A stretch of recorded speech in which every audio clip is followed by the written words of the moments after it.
टमाटर په ختمېدو دي چې ساعت که خیري منډۍ ته لاړ شي او راګړې ضرور خو یې پاس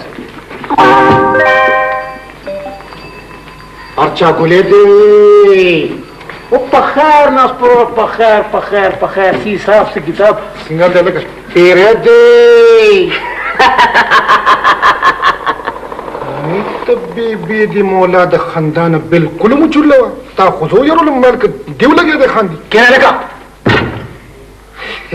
الکه ډیر زبردست دغه لاندې درو لاندې راوستي هرته دې پرېدا نه سره ما ته خبرو ورزير نن سبستا خان ډیر حساب کتاب خرج کړي ټوکه مو کومه بیره خانو خرچونه پیدا کنه دا جازي تماچی دا نور خرچونه جازي تماچی دا نور خرچونه مړه موږ له تنخواه نشي راکولې نو جازي تماچی او خرچونه به څوک دي وایي لکه تاسو ډېرې قیمتي ولري ما ورته چې تاسو ډېر ارزانه خرڅ کړئ دا ما خرڅ کړي هغه خپله خرڅ کړي نو اوس وایي خو هغه بوساړې به هم خرڅوم او غله نه ده وایي غله به هم خرڅوم څه خبرې چې مړه تو ته فاجت خو نه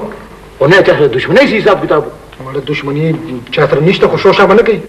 هغه بل نه که جبلوک سر خوړلې هغه تماچه وروړه چې دوه کتنو بس راګشته وایي بس ټیک ده خدای خبر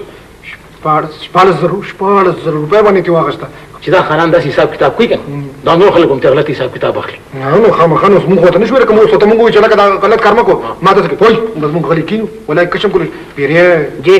ځکه نو ته یو غلط حساب کتاب وکړه غلط حساب کتاب په یو چینکي موله شابله وایه پیریا چاوله دکان بند نه دی بند دی راځه پرېږده مړه تا هم د میرا خان ټوکې راواخېستې لاس پر وړه چاوله دکان بند دی واوا افرین شاباش مړو دې شکلونو ته هم لګو ګورئ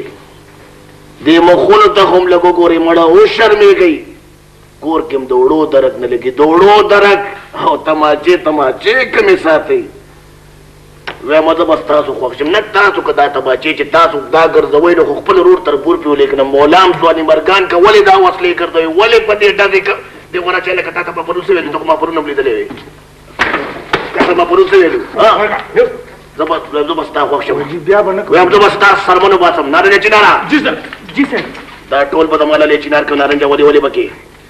او چیکنګ به نور هم سخت کوي خو چې چا سره وسله ګورئ د چا ګورئ شفارتو نه مني ما ترې را رسوئ بیا زه پوه شم ما کار پوه شم د دې خو یم چې داسې خلک خو دویم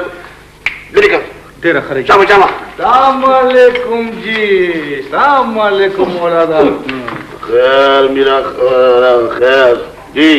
چلو بس ما دا مسئله لکار دی او دو دی پس راځم چې مهرباني وسره وکړئ پرېږدئ ها بس کلي کې بس روزګار ناست دی خو چې څوک تاڼې ته راځي نو ته هم ورپسې راځه وایم د دې په ځای مې که تم ګیر کړی میرا خانه که نه خدای راستي کې مې پرېښوې پوه شې که نه دی خو دوی دي که نه چې تم وې که نه مې پرېښوې پوه شې که نه مثلا زه خو دې پسې راغلی به دغه زما سړي دي ګوره د ده سړي دي هره وایم د دې د دې اصلو وایم زه چې یم د ډېر سخت خلاف یم نه مثلا مولانا سره وسله خو ډېر ښه شی دی ډېر ښه شی دی تماچا خو باید بدله ښکاري د راکه میرا خانه دا تماچه دې لګه مثلا مولانا خان دا مې په راغېستو دغه څه ورته وایي او لیسنس شته که نه مثلا خو ما ته پته ده چې لیسنس شته خو د دیسي شته که نه میرا خان صاحب نه مثلا د دې اندراج په پکې کړی دی مثلا اندراج دې کړی دی ګوره ما سره به ګوره اینټ پینټ نه کې میرا خانه دادا مثلا لیسنس شته دی بس غلی شه کم دی لیسنس وکړئ کم دی کور دی مثلا کور دی